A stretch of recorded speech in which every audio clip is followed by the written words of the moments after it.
It's 9 a.m. Welcome back again, as I said, for this 13th and 14th session. Let us first of all do a recap of what we did yesterday. Yesterday we had two sessions in which we tried to cover project closure procurement. And yeah, before this, let me take you to our session plan, which will help us to know where have we reached up till now. My audio is clear to you and as well as my voice. Just let me know about it. I'm going to take you to the session plan. It's already there on our website. So I hope all of you know how to reach this session plan. You have to go to learning resources, view learning resources, and here you will get all the recorded videos which for the earlier session, and you will also get the PPTs which I have prepared, and it has been posted on this particular LMS platform. This is the 15th session, as I said yesterday. In this 15th session, we are going to take case study. This is what I have discussed yesterday. Just a reminder that 15th session will be that is going to be held on coming Saturday. Here we are going to do the revision part of our entire session, whatever session we have done up till now, and we are going to discuss all these four case studies one by one. So your participation will be required over here. Person, see, this case study discussion or analysis from teaching point of view and even from learning point of view, there has to be two-way communication. Then only you will come to know because we get a perspective from each of the individual participant, and that helps us in solving the case uh, effectively and taking it further. An individual doing it and a group of students and faculty members doing it makes a lot of difference. So this is going to be our last session. Yes, we were up to what the session plan. Now this is the course presentation material which is readily available to all of you. Course material is also there. It's in the book form and it's been excellently prepared.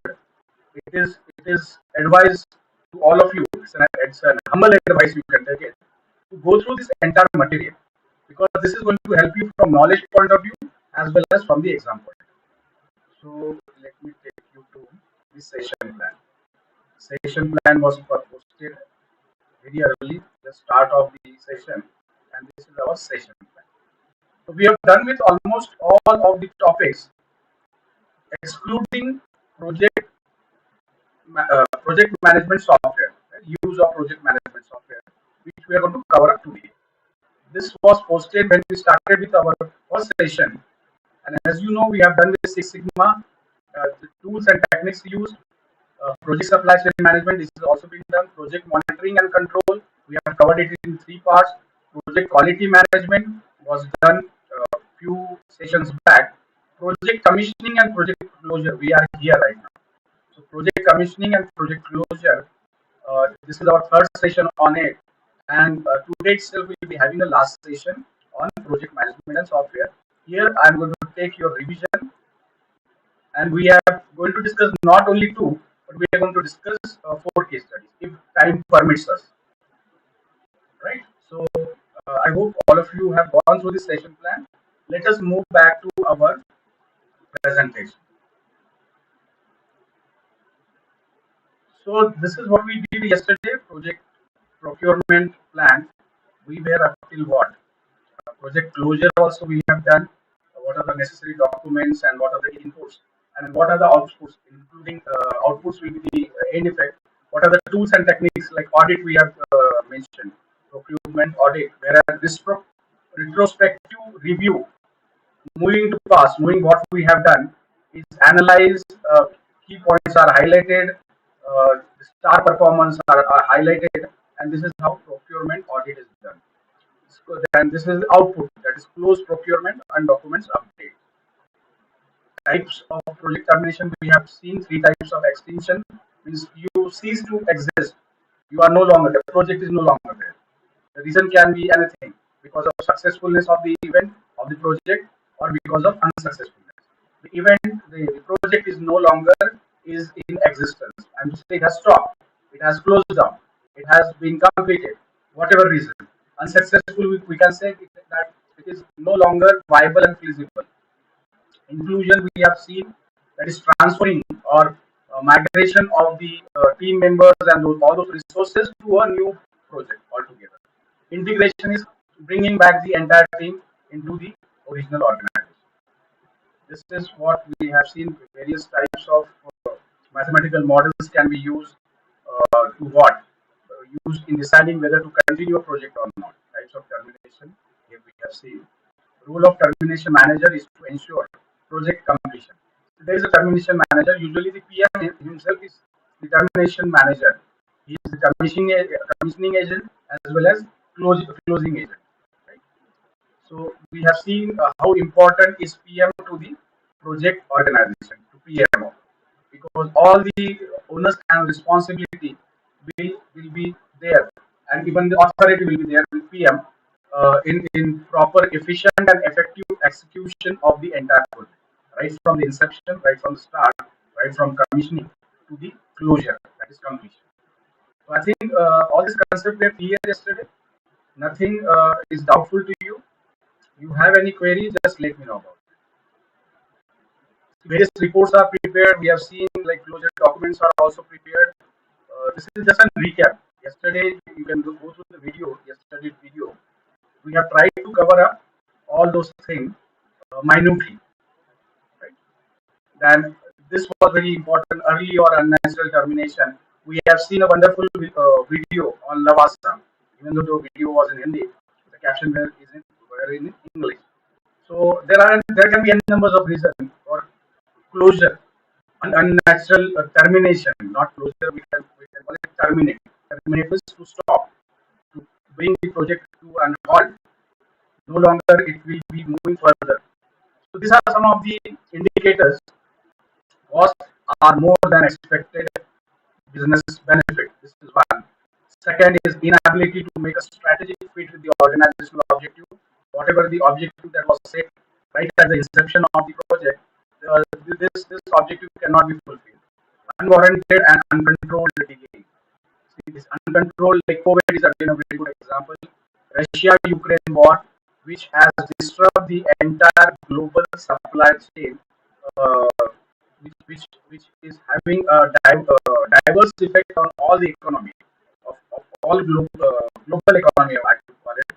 Sri Lanka is in problem, then Argentina is in problem, then what not? Almost all countries are now in problem. Inflation. In fact, I was just taking a look at the gravitas. In fact, I'll be showing you with that video also how the global economy has got disturbed and how the federal bank are increasing the interest rate. India has done it. America is going to do it, and how a tight control is needed on this inflation, because inflation is on its high, 30 years high, 20. You talk about Australia, you talk about UK, you talk about almost all sort of country. Inflation is touching their peak, and say 30 years high, 50 years high. So inflation has to be controlled, and it's all because of this disturbing factors like Russia-Ukraine war and the after effects of the COVID-19. 2 years we were locked down. Lot many money was pumped into the market by the government so as to keep the economy running, whereas the private players were not able to perform. They didn't say they didn't contribute to it. They didn't pump the money. Most of their business was closed down, and this now is the after effect of whatever was done by the government. And when there was no control, money started flowing into the economy through what bailouts and all those things, packages and all those things. And now we are seeing the effect. Every single item is priced at its peak. Earlier, such type of situation has not arisen. So, and another last factor can be advanced technological requirement for the project, which probably the project organization do not have. This may lead to early or unnatural termination. So early or unnatural termination of the projects, these are some of the causes of project failure. This is also what we have seen. Change in business need and all this. See, this is resistance to change, resistant user. Right? So this is part of management principle which you have to apply apart from whatever we have learned in all our sessions. Right? I hope all of you got all this thing correct. See, these are the keywords. I'll be showing you one video also. What are the keywords like scope? Always you start with what is the scope of the project. Scope of the project is something which you can do, where you can react, where you can monitor, and the something which is beyond the scope is are the external factors which usually do not have any direct impact on the project, but which are beyond the control of the PM or PMO. Scope you have to define what exactly you have in terms of resource, in terms of the time that is available, in terms of the capital assets like machine and equipment you are having. You have to define that risk and contingency. We have seen with this also. Strategies has to be formulated. Transition schedule, tasks, and activity has to be designed. These are all keywords. I'll be showing you a video which will list down 12 important keywords or concepts that are used in project management. So, as a project manager or as a student of this particular course and subject, you should be well versed with this terminology. Like what PERT is there, PERT, PERT, CPM is there, then Gantt chart are there. How exactly they are prepared, what is their purpose, what is the scope of the entire project. Then stake yesterday. I've been using this word frequently. And stakeholder, all of you know, it includes what? The client, the PM organization, PMO itself, the supplier vendors, and all others who are connected to the project. Right? The beneficiaries also we can use here. Like project like Samruddhi Mahamarga, which is a road connecting Nagpur to Mumbai, and they claim that you can reach Mumbai within 8 hours. 8 to 10 hours, depends on how much hot you get. Now, there the beneficiaries are not many people. It will be what? An individual like you and me. It will be a business people who will be commuting from Nagpur to Mumbai or from Aurangabad to Mumbai using this very highway, super express highway that was planned and it is almost complete. I'm saying that it has been opened. So the beneficiaries are usually the clients, right? So resources for transaction, yeah, this is transition, the resources. And see, I've explained you what is transition. Transition is graduating from one phase to another phase, moving from one stage to another stage. Like I've given the day-to-day example of if you graduate in, for example, BBA, and if you want to pursue MBA, that is the transition, and this transition has to be planned properly. Then and then only you can move quickly and easily from one phase to another phase of the project. The transition can be anything like right from planning to implementation to execution, right, to monitoring to controlling, and finally the closure.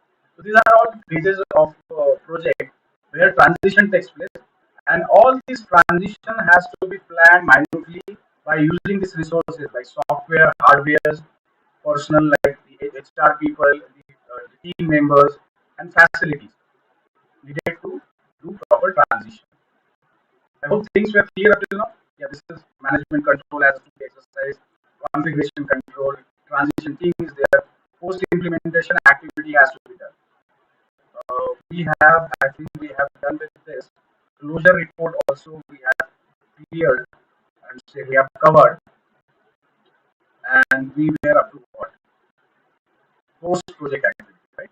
This is what we were left with. Post project activity we are going to cover it today, followed by let us sum up few of the MCQs we will be going through. I think 6 MCQs we have covered yesterday. 5 more we are going to do it today.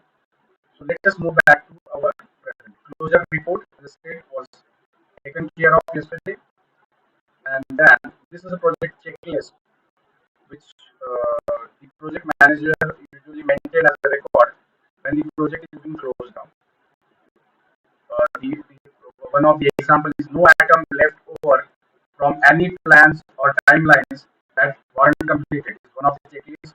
All items left for later are taken care of. Project is done.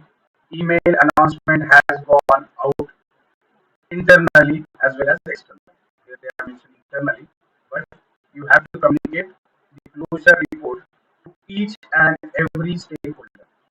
This is what we have discussed yesterday.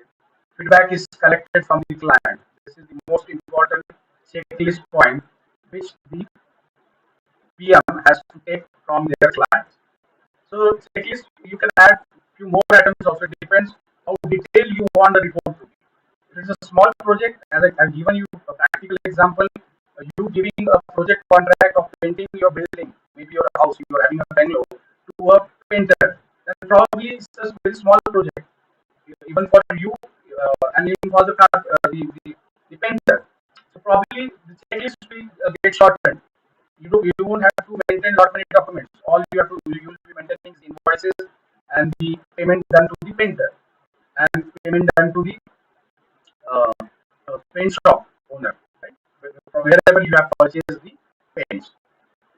So checklist depends on for a large project the checklist will be more items will be added and you have to uh, check out all the aspects from all perspectives. You have to find out that all things has been completed properly. For example, yesterday I have given you the example of satellite township or township project. There are a lot many things you have to check out, like whether the amenities are completed as per the requirement, as per the quality and quantity. Right? It can be a swimming pool, it can be a gym which is available. Are all the towers selected properly? Are the electrical fittings working properly? Is the plumbing system working properly? Is the firefighting equipments that are installed in the basement are working? Right? So all the checklist may go on, and for all the items, you might have to do separate checklist. As I said, for electrical work, a different checklist can be made. Similarly, for water supply, a different checklist can be made. So it depends what sort of projects you are working on. For example, if the project is express highway, then you have to find out whether cameras are properly installed. That will be a separate checklist. Where on what points these cameras are installed. Uh, then you have to find out whether fencing has been put properly on both sides of the road so that the animals do not cross the road. Proper passing is provided, which is provided in Samruddhi Mahamarga.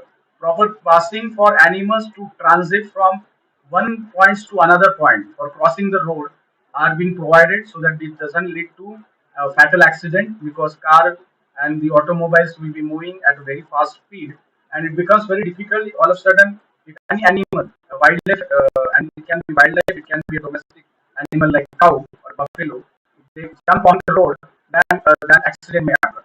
So all this checklist has to be put in proper perspective related to all those items, right? So let us move further. We'll be taking a look at this checklist. I think yesterday we have done it with that checklist. Now, what is post-project activity? Pre-project, that is planning, and what is post-project activity? Every project comes to an end, be it success or failure. I think we have done it, but I will just repeat it again because we are talking about closure, and post-project activity is part of closure. I hope all of you following me, all of you are getting me. Likewise, there are some activities that should be undertaken after completion of the project. This activity should be planned during the closing phase of the project. Reassign workers. Now see, the team will be what? The team will be without work once the project is completed. Now this resource, human resource, has to be used very effectively and efficiently, as I said, because that team forms the core or heart of your project resources. So reassigning workers is very important. You cannot afford keeping the team idle for a longer period of time. Maybe you can give them a rest for some time, for some days, or you can give them a break. But again, before you give them a break, you have to tell them that you have been reassigned on similar type of project somewhere else, or you have been reassigned on a very new project which is altogether different from whatever project was undertaken, which was closed down just now. Once the project is concluded or completed, the employees engaged in it becomes available for the next project allocation. This is where reassigning of the workers takes place. Right? Because as we all know, projects are temporary in nature. They are going to start and they are going to end. What about the resources? The physical resources like inventories and all, you can always discharge, or you can always redistribute. You can send back to the suppliers. You can put it in your agreement. If something is left, and definitely they will take, because if you are maintaining a healthy relationship, they will take it back and they'll again reallot you. They will again give it back to you whenever it is needed. That can be done, because you cannot keep all those inventory lying on the project side. You have to take away your human resource as well as your physical resource. Money as it is has been done with. The budget is the estimates and budget was worked on, and the bill payment and the feedback was taken from the client. So you have to withdraw sort of. Once the project is closed, you slowly, like the way in war, army invades, like we have seen, Russia has invaded Ukraine, and now the news is coming that they are withdrawing, right? They're closing sort of that project of what threatening Ukraine, or whatever conflict they are having. No, they are in the stage of withdrawing, so they have to withdraw their human resource, their machines, right? In terms of tanks and all other ammunitions which is lying there in Ukraine, they have to sit with that, it goes back to their original place. Contractual employees, if any, can be offered other project is available or may be released with the settlement of dues. Many team members are permanent with the PMO, but many contract labor are hired to do n numbers of things. So they can be say like, fine, we are done with the project. Here is your payment, and goodbye. We will meet again on another project. Or immediately the other project is available, they can be assigned. They can be transferred over there. They can be assigned a new work. So it is called as reassigned workers. These are all post-project activities after closure. I hope all of you get it. Closure in itself is not the end of the project. You have to reassign all these resources which are very important to the organization. And I have given you the example. Two most important examples are the human resource. First is the human resource, and second is all sort of inventories, including your equipments and machines, right? Raw material which may be left out because it was no longer needed. Maybe you have ordered a buffer stock which, for emergency. Now there then arise any emergency. So what you have to do, you have to take hold of all those inventory and see to it that they are disposed of properly. It can be waste also, right? Waste again has to be disposed of properly. Waste in terms of debris, when we talk about construction, debris, and then all sort of construction like cements, bags may be like lying there. A few bags, not many of them. Then we have what? Mortar and all those things has to be cleared off. And the site of the project, I'm talking about construction, has to be handed over to the client for their use. Feedback after taking the feedback or review from the clients and all other stakeholders. The review and feedback may differ with the client and with the supplier, but it has to be taken, because that is going to help you out in polishing your style of functioning for your future projects, or the projects which are upcoming projects. So you can plan accordingly, and that is why the checklist comes into picture. You have to check out whether all the things has been done properly or not. So that is the role of the project manager. Provide ongoing support. Some projects come with a contract for ongoing support. In fact, this is after sales service sort of. When you purchase a automobile, particularly two-wheeler or four-wheeler, can be anything. You have pre-sales service and post-sales service, in which usually you have three free services. So this is a sort of ongoing support. I'm saying the township has been handed over, but ACs which are centralized ACs which were fitted will not run on their own. They'll be getting servicing time and time again, and they have to be monitored. Similarly, like your piping system or water system has to be monitored, electrical system has to be monitored. Many township projects have managers which are employed there full time to take care of this particular functioning of the entire system. So this is also called as providing ongoing support. Project manager should ensure to provide transitional and post-implemented support to the customer once the project is implemented. Some ongoing support activities are, what are those? Training and retraining to the people who are going to give online support because some part of the team members can be assigned permanently to that project because they were involved. They know how the electric fitting was done, how the water supply system was done. Uh, take the example of water park project or water sports project. Like uh, we have many theme parks where there are water sports. So if the team is involved, then one person can be assigned who can take care of the ongoing stuff. Transfers deliverable goods. You have to transfer whatever goods that has to be delivered has to be transferred. Showcase to lead and finalize documentation. These are the activities that are needed for ongoing support. Realization of projects benefits. Right? What is this?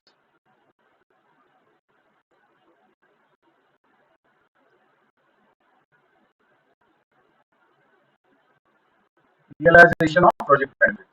Benefit can be considered an outcome or something which is considered to be value at least to one stakeholder that is based on the delivery of the project. Realization of project benefits. You have to make the client realize that this is what you are going to get out of this project because the objectives were set right at the very start. According to the Association of Project Management (APM), Association of Project Management, management, benefit management is the identification, definition, planning, tracking, and realization of business benefit. What exact benefits the client is going to get out of this completed project? It has to be properly communicated.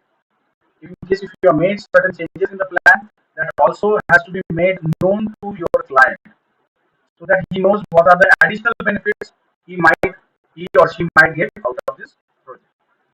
So some important characteristics of the benefits are it holds some value in form of in form or in some form of fashion, something additional, something contemporary you have given, something modern you have given, which was not earlier planned. That benefit you have to help the client realize. So these are all post-project activities. Again, realization of project benefit.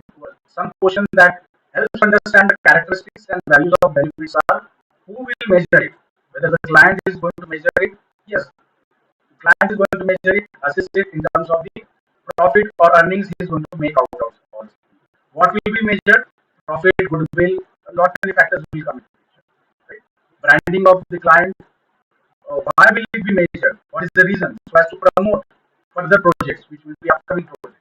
When should it be measured? Exactly, it has to be measured at the time of a projection has to be made at the time of closure.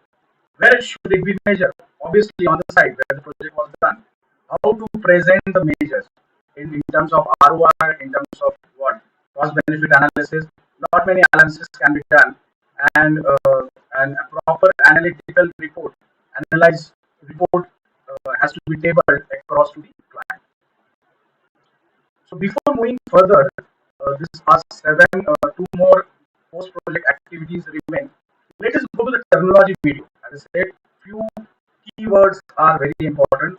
For that matter, take any subject in management, or take for that matter, take any subject in professional courses. For example, medicine.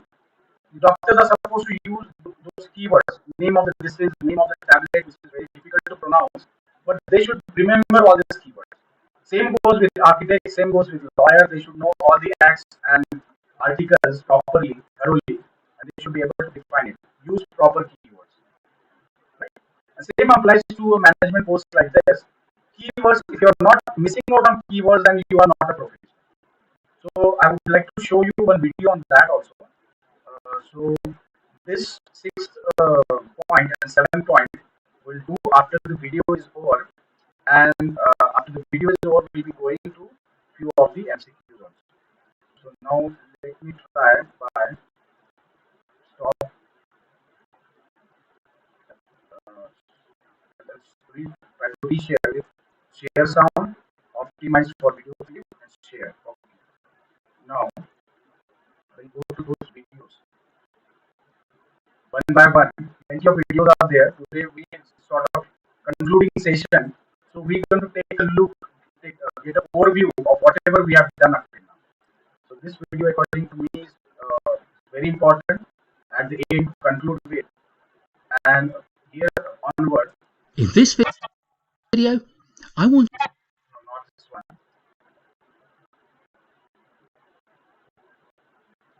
It's a bit lengthy video, but you take a closer. over the last couple of years, I've been publishing. It is called as jargon also. Keyword and keywords, important words, right?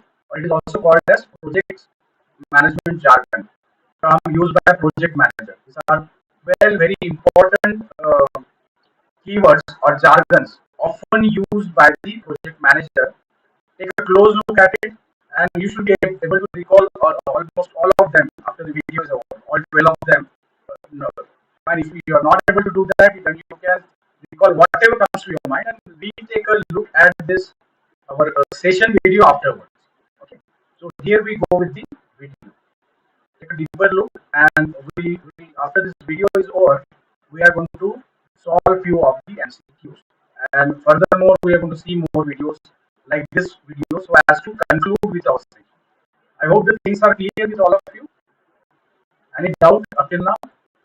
So here I am going to start the video. Publishing my project management in under 5 video series almost weekly. There are over 80 videos in which I explain, but in this video I'd like to review the top 12 project management jargon terms. In at number 12 is the Gantt chart, and I'd probably expect this to come somewhat higher. The Gantt chart is, after all, something of a poster child for project management. People who don't know anything about project management immediately see a Gantt chart and think that this is what project management is. So, what is a Gantt chart? Well, it's a simple chart that illustrates the scheduling of activities on a project. Down the side, we list all the activities that we need to do, and across the length of the chart, we schedule out the time over which the project takes place, with equal divisions of time representing equal amounts of time. And each activity is represented by a bar, and the length of the bar represents the duration of the task, and the positioning of the bar represents when we're scheduling that task. And that's pretty much all you need to know about a Gantt chart, with perhaps the exception that you can indicate different milestones with symbols. You can color in or shade or block out parts of the bar to represent a measure of how much work has been done. And of course, you can draw a vertical line through your chart to represent now. At number 11 is PMO, the project, the program, or the portfolio management office. The PMO is a function within an organization which supports projects, programs, or portfolios, depending on the scale of the organization and the ambition of its PMO. A project management office will provide services to the projects, the project managers, and the project teams. Often, it provides some form of collation of reports so that the organization gets a strategic overview of what's happening in multiple projects. But it can also provide services like governance support, like disseminating good practice, perhaps even creating project processes. And of course, it can provide training, it can provide mentorship for project managers and project team members. There's a whole range of functions that a PMO can provide. So take a look at our video to find out more. We're into the top 10 with the iron triangle. Again, this is another term that I expected to be somewhat higher up. The iron triangle, the time, cost, quality triangle, the triple constraint, the triangular balance, represents the 3 most important components of a project. Its objectives, the time within which the project must be completed, the cost or the budget which you have to complete the project, and the quality, the standards to which the project must be delivered. In the US, the iron triangle often refers to time, cost, and scope. In the UK, more often to quality. But I'm going to argue strongly that quality is a more useful corner to the triple constraint, because you can vary scope to match your budget, to match your time constraints, and to match the quality constraints that you have. Next, at number 9, we have milestone planning. Milestones are key points, key moments in your project when you either complete something or you have to make a key decision. And therefore, milestone planning is an early stage planning activity where you set out all of the key points in your project and you array them in a logical sequence. Some things will happen in parallel to others, and so you can develop a milestone plan. And then, if you are resource constrained, you can then figure out how long it will take to move from one milestone to the next. If, on the other hand, you are on a deadline-driven project where you know where now is and you know where the completion of your project lies, you can then figure out what resources you need to bridge between one milestone and the next. So milestone planning is a great way to create a project plan. For large projects, it's often a starting point. For small projects, a milestone plan is often the only plan you'll need. Number 8 is project governance. Governance is an unloved subject, I found, particularly in live training environments. However, I'm pleased to see it at such a high position in our top 10. And that means that people are interested in it. So project governance is all the things that make sure the project gets done properly. And there are 3 principal governance functions. First, it's setting the strategic direction of the project. Secondly, it's making sure that decisions are made in an accountable fashion throughout the project lifecycle. And thirdly, it's overseeing the project to make sure it delivers as it is supposed to and it fits within the policies and the procedures that the organization mandates. There are a lot of different governance mechanisms. There are different roles within the project, like the sponsor and the project board or a steering group, that are creatures of governance. But governance is making sure the project gets done right. It's about steering the project to success. Number 7 is the RACI chart. RACI. A RACI chart is a simple tool for understanding the allocation of resources of people to your project. For each task, you can allocate people into one of 4 roles in a classic RACI chart, either responsible for delivering that task. This is the principal person who is involved in making the task happen, but you can also list the supporting team as well. Then there is the authority, sometimes labeled as accountable, but I prefer the word authority, to sign off the task as properly complete. This may be a quality review role, or it may be a leadership role. C is for consult, and these are the individuals that the team will need to consult to make sure it delivers the task properly. So you can think of this as consultants on the one hand who have expertise to contribute, or on the other hand as stakeholders whose opinions are important. And finally, I for inform, the people who need to know what is going on. So you need to make sure you inform them, keep them up to date on progress.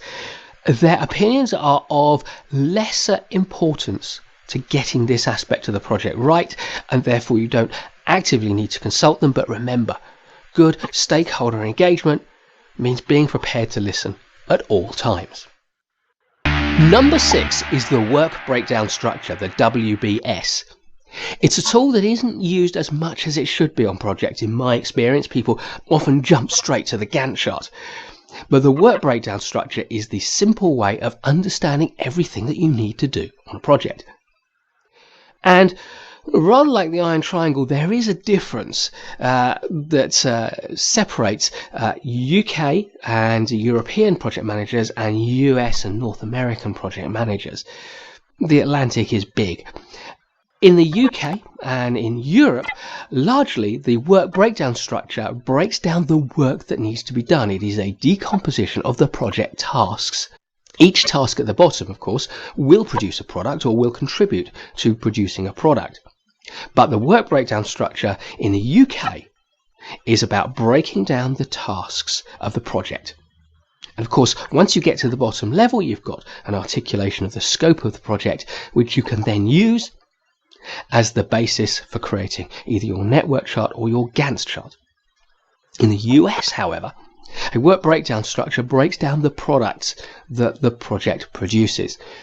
Therefore, we start with the entire project, the completed deliverable set, and we break it down into components. Both methods are equally valid, although, being British, I'd argue that if you're going to call it a work breakdown structure, you should break down the work. What the Americans call a work breakdown structure, in the UK, we call a product breakdown structure. However, my top tip is either stick to activities and tasks on the one hand, or to products or deliverables on the other. Do not mix the two within one breakdown structure. We're up to the top 5, and in at number 5 is Kanban, or Kanban, I think is the correct pronunciation. And Kanban is a project methodology ideally suited to projectizing a regular sequence of necessary pieces of work. So, for example, if you're an IT department and you are constantly being called upon to make fixes, changes, additions to functionality, then each piece of work enters a list on your Kanban chart of things that need to get done, and it then moves into the next stage of being drawn down for active consideration, for planning, for design work, and then it might move to the next column where it is in active development, and then to another column for testing, and then finally for sign-off. And so for a project environment where you have multiple pieces of work, a team with a fixed capacity can draw a certain amount of that work into each stage of the project lifecycle and move it forward.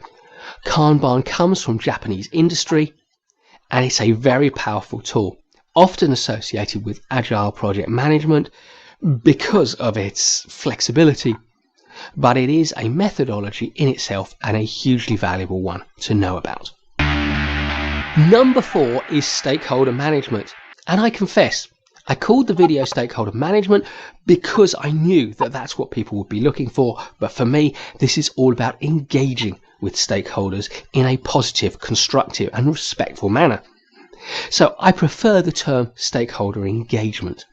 Stakeholder engagement is all about finding out who your stakeholders are, what they want, what their opinions are, what their points of view are, and yes, engaging with them to try to influence those points of view and to get the best out of those stakeholders, to draw their knowledge from them. And the process of stakeholder engagement does, of course, need to be managed. So you could call it stakeholder management, but I prefer stakeholder engagement management. We're at the top 3 now, and number 3 is the PERT chart. PERT stands for Program Evaluation and Review Technique, and a PERT chart is a form of network chart. It's a form of network chart where the activities are indicated by arrows, and the connections, the junctions, the linkages between activities are nodes that join the arrows together. And the duration for each activity is estimated from a 3-point estimate. PERT charts are not as popular these days as their cousin, the critical path method. The critical path method is very similar, but the differences have made it a little bit more popular. And guess what? At number 2 is the critical path method. And the critical path method is a network diagram. It's a way of creating a project schedule or program as a network.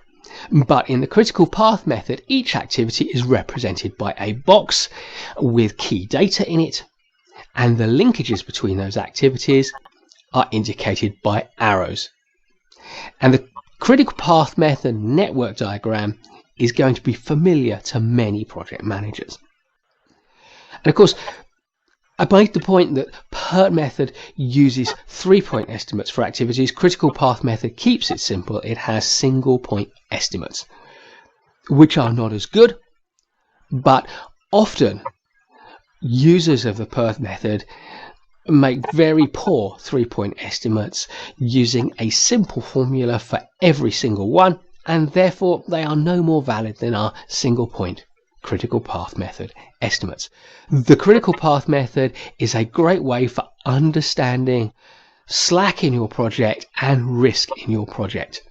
And every project manager should know how to create a network chart using the critical path method. So what is number one? What is the single top most important, arguably, certainly most popularly searched project management jargon term? And the answer is scope. Scope is the breadth and the depth of your ambition for your project. It's how much you want to do. And the breadth represents all the things you want to get done, and the depth represents the detail, the extent to which you want to do each of those things. And the simplest way to illustrate scope is with a circle. Everything inside that circle is within the scope of your project. It's the things you need to do. It's the products or services or deliverables you need to create. Everything outside that circle is out of scope, often referred to as exclusions. You don't need to do those things. There's no budget for it, there's no time for it, there's no resources for it. It's either not important enough for the project to take it on, or it's important enough for the organization to do, but for whatever reason it's been allocated to another project. So there you have it, the top 12 project management jargon terms. I hope. Yeah, that is all for this video. I hope you have followed the jargon or the keywords which I frequently ask you to give more stress upon. Now I'm going to stop the sound sharing option.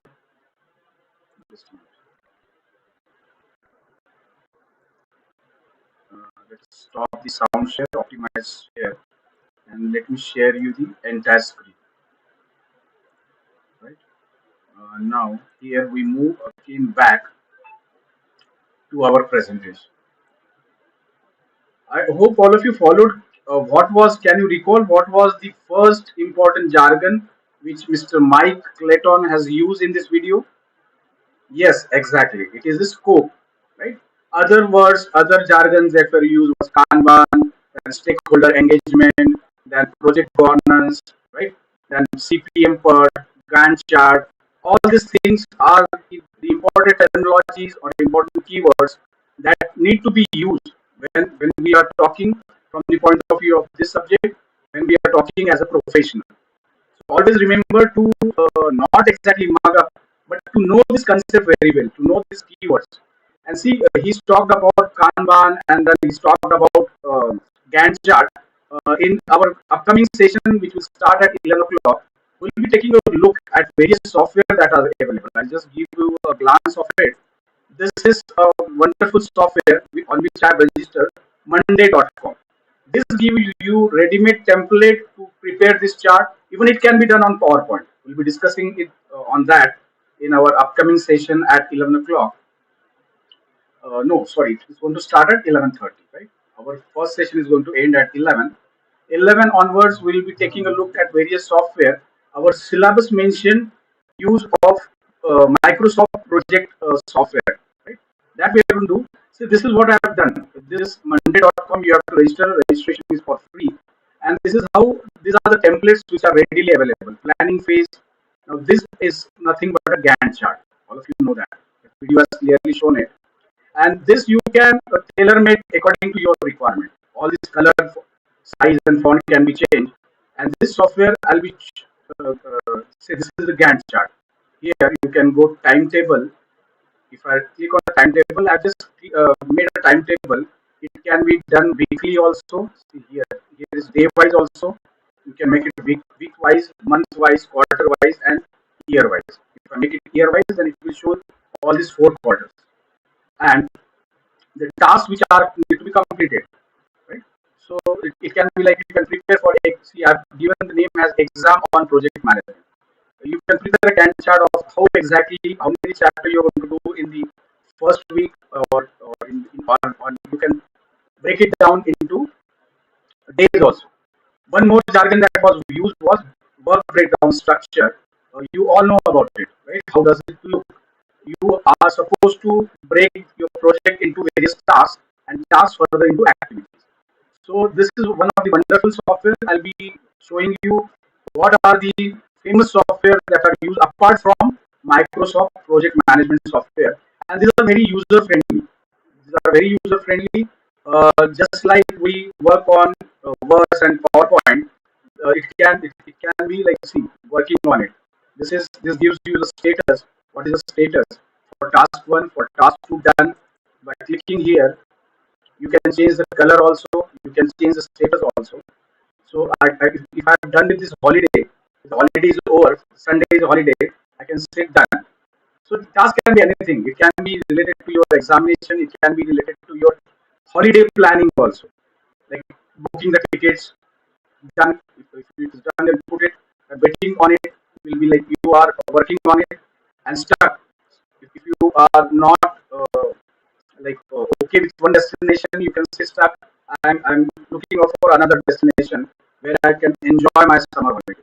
So this particular software can be utilized for day-to-day activities also. But when it comes to huge project management, this comes very handy for the PM. That is the project manager. So these are few of the software which we will be learning, and uh, this actually I'll be showing you how to operate it.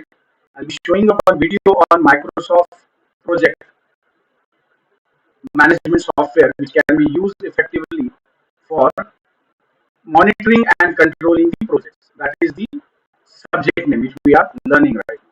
So plenty of free software are also available. Paid software are also available for professional, where you have to shell out something from your pocket.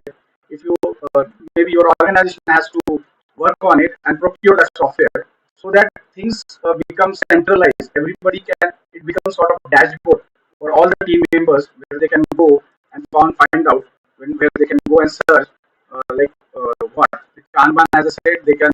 Kanban is what, like, see, this is Kanban where you have working on it, stuck or done. So this is a sort of board, Kanban dashboard also you can call it.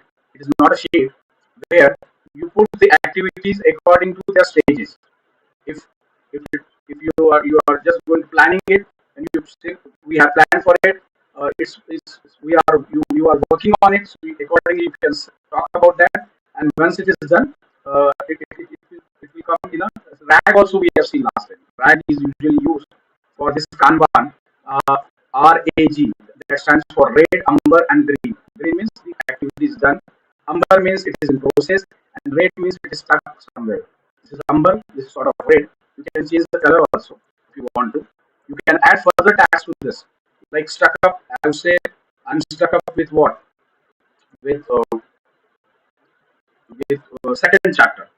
CHAPTER chapter 2. I'm facing certain problem. So you can add this task, and accordingly you can give the status, like whether it's meant for you as a person, whether it is meant for the entire group, right? And I have put stuck over here. So this will appear over here as a stuck, right? So that is chapter 2. I'm stuck up. I'm facing problem. So this we're going to see at 11:30. So let us move back to our original slide. We have done with all this realization of project benefits. Then we were here, realization of project benefits, and what are the 5 phases, 5 phase process in alignment with the project life cycle. You know what how project life cycle looks like. It is something like a product life cycle. Start phase, where in terms of time and money, you are going to pump money. The graph will be reverse wise, right? Completion, for completion it will be going upward, and for pumping of funds and money at the very start and implemented planning and implementation stage. Maybe planning stage you don't have a lot of funds, but once you start implementing it, you need a lot of funds to procure all sort of inventories. I hope all of you getting me, right? Okay. Any doubts and any problems? Just raise your hand, or you can just post it across to me. So these are the 5 phase process. of realization of project benefits to whom? Obviously, to the beneficiaries, to the client, right, to the stakeholders. In case the beneficiaries can be, like as I said, supplier also, because they'll be earning certain profit out of it, because they are supplying small inventories or maybe big machines and equipments, and in turn they are also making profit out of it. But the ultimate beneficiary is going to be the client, the person who's going to whom that project will be handed over, and who's going to make further profit out. So initiation or change preparation phase. In this phase, the stakeholders identify high-level benefits. Evaluation phase is the second phase. In this phase, the planning for initial benefit is carried out. What will be the initial benefit once the project is launched? How much ROI, how much cost benefit analysis is the client going to get? Selection phase. In this phase, benefit should be the driver of selection process. Project delivery phase. This is very very important. In this phase, benefits planning should be carried out in detail and simultaneously start realizing the benefit. You should get starting the returns, whatever resources you have used for that project. Out of this, because of these resources, you will start gaining return. You will be realizing the benefits. You'll be actually getting the returns in terms of revenue and profit. Right? I think the things are clear up till now. And last one is the closure phase. In this phase, the organization actually begins to realize the benefit. This is something linked to project delivery phase. Right? I hope you followed this particular post-project activity. This is, as I said, start something parallel to the closure of the project. So the common deficiency in the process of benefit management are, so there are certain limitations and loopholes also when we talk about benefits. Lack of clear understanding and definition of benefit. What exactly is the client want to derive out of that project? Whether to outsource it, and to say if somebody has constructed a hotel, a huge hotel, a five-star hotel, whether to run that hotel by himself or whether to give it on contract basis or lease basis to somebody or lease out the rooms. So it depends what sort of projects you are working on. But there should be clear understanding of the benefits. The benefits should be defined very, very clearly. What is next? Just a moment. I'll try to put on the light.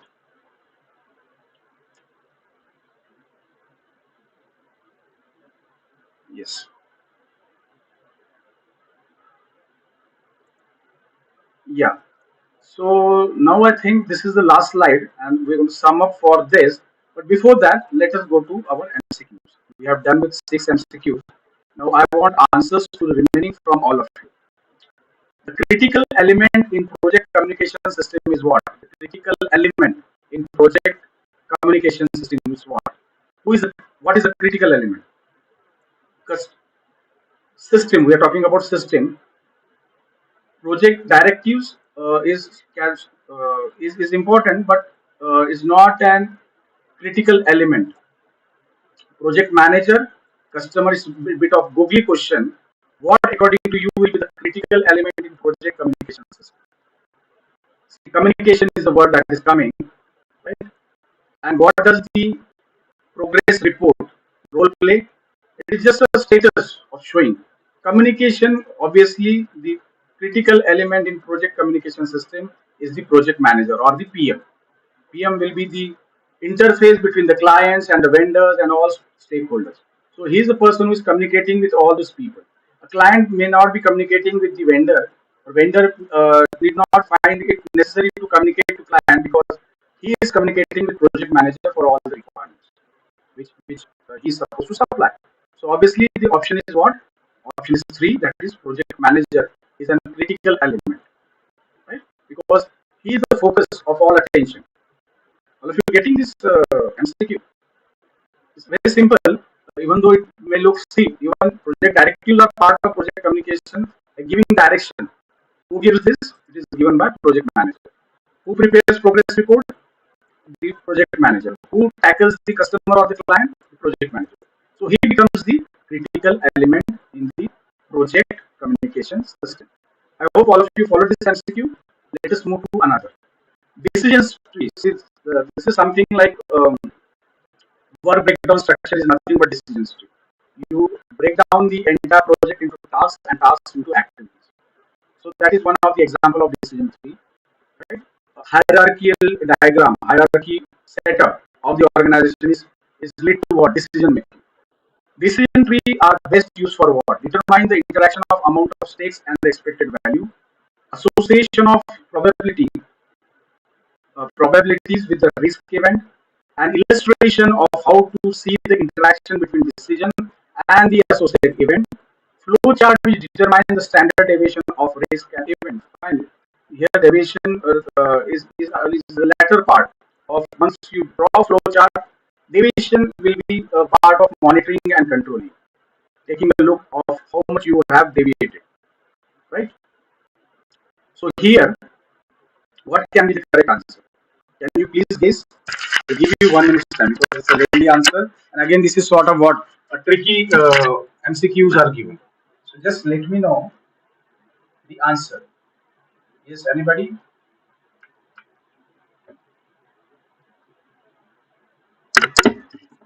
Fine. See, the answer is it's obviously it is an illustration. Decision tree. You start with a major event that you break down. Work breakdown was the jargon that was used. I'll be showing you decision tree also. And it is broken down into various simple tasks and interrelated. Those tasks can work parallelly also, different tasks like construction of a building, as I said. Parallelly, once the foundation is laid down and once the structure is erased, parallelly you can work on plumbing and electrification, all those things. So this task can move and it helps in decision making. So obviously, yes, correct. He pointed out option three is correct. It is an illustration of how to see the interaction between decisions and the associated events. It links various events. It links various tasks. It links various activities. So obviously, the answer should be what? Answer is three. That is an illustration of how to see the interaction between decisions and the associated events. Division will come afterwards. It's part of controlling. Exactly. Yes. So the option is three. And the another MCQs, the fixed price contract is advantageous to the buyer. Fixed price. You decide that this is my budget and you have to complete it in that given point of time. Is advantageous to the buyer because it requires extremely well defined specification, requires formal procedure for scope change. The scope we have as a jargon we have studied, number one. Mike has given this jargon as number one. Contractor assumes financial and technical risk. No, this is cannot be the option. As a known cost, fine. Most of them seems to be correct answers, but what can be the correct option accordingly? Requires extremely well defined specification because the price is fixed. There is no scope for deviation. You cannot increase the budget even if something goes wrong. Contractor assumes financial and technical risk. It also seems to be correct. It requires formal procedure for scope change. It requires formal. No, this cannot be correct. So what can be the correct option according to you? Obviously, it has to be number one. It requires extremely well defined specification. The buyer and the PM has to define all the specification clearly so that it fits into the budget. So obviously, the answer has to be one. Another thing, yeah, it's very simple. Race two, I think, race one will leave while we conclude. Another name of strategic planning from the point of view of PM is what? Another name of strategy. Who do this strategic planning? Anybody? Is it lower level manager or lower level management, the middle level or the top level? Fine. Another name for strategic planning is nothing but top-down planning. Tactical is done at what? It is done at middle level. Operational is done at lower level. And strategic planning is never short-term planning. It is always going with the vision of the organization, going with the mission of the organization, and going with the objectives. Synchronizing all these things will lead to what? Strategic planning. So obviously, the strategic plannings are taken by top management, and it is further passed on to the middle and ultimately to the lower level management. So the correct option is yes, it is four. Option number four, that is top down. But I think we finish off with MCQs. Only one is remaining. Now here again, jargon. You have to think about the jargon. Each project phase is marked by completion of one or more. each project phase. We are not talking about the end up project phase. We have used this word. It is definitely not life cycle. It is definitely not deliverables. It is definitely not task. Milestone is marked by completion of one or more phases. Milestone is again the keyword or jargon that was. So I try to correlate all those jargon used in our earlier videos with this particular MCQ. I hope all of you followed this MCQ and how to solve this MCQ, how to get the correct answer. It can be through elimination or it can be just searching out what is the best option that fits into the question. So this is how usually we go. Or many a time when all the above is given, 90% of the time that option is correct. These are few of the tips and tricks which you can apply. Many times the answer which is very lengthy is correct. Many a time, not necessarily all the time, right? Because see here we can find it out. As considered explainer function man become to project works their way up from assistant in project office to fulfill remaining responsibility. See this is being more words are being used for this option compared to rest of them. So the chances is that it is correct if you give a different thought to it. Why this happened? Because the person who says this MCQ don't want any ambiguity with the correct answer. So he or she will try to explain it through an option in a detailed fashion so that nothing ambiguous remains. So here we have seen both MCQ. Option 1 was correct. This was a very lengthy option in terms of words. So many a time, if you are confused, if you are not sure about it, you can just bluntly click on the option which is being explained thoroughly.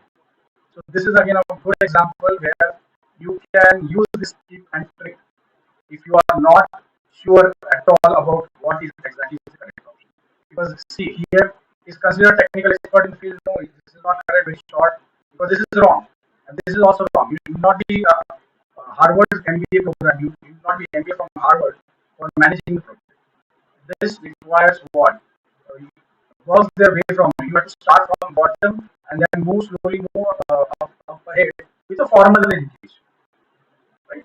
So this is the qualities that are required in project management. You cannot just pick up an MBA and say that you are project manager and start working on it. No, you have to be part of the team first, and slowly and steadily you will get that position, top level position as project manager.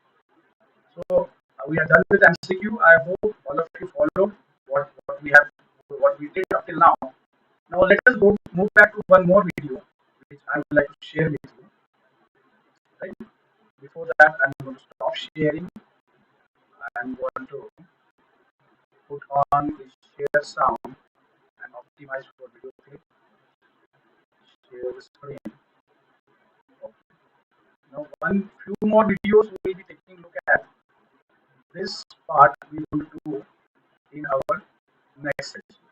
And see, we talked about program evaluation, and see, this was one of the jargon per chart, and it was per chart were first created by U.S. Navy Special Project Officer in 1950. Very old.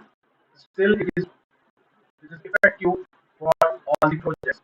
They use it for polarized nuclear submarine project, but these are equally applicable to all like shipbuilding project, then construction project, then your pharma project like vaccine creation. Those are all sort of projects. So I'm going to take you to another video where we are going to take a look at what jargon we have done with. Right? Then one more video.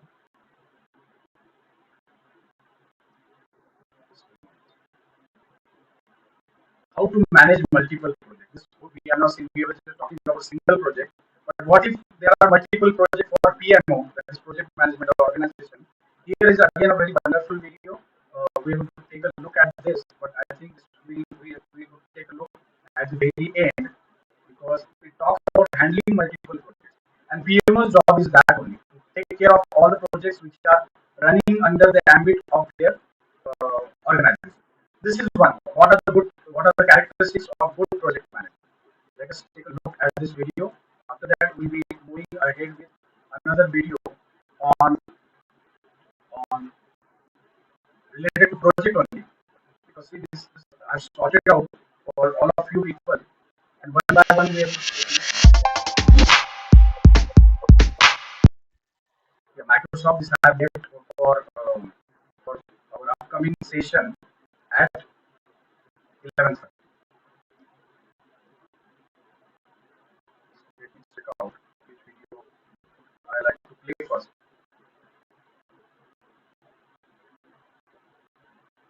Sorry, yeah, again, I've left this for our upcoming session. One more video has to be played.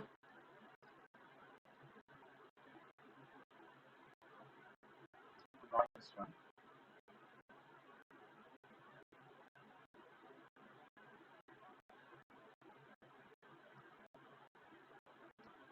Want this one also. See this video closing your project we have seen yesterday was a wonderful video.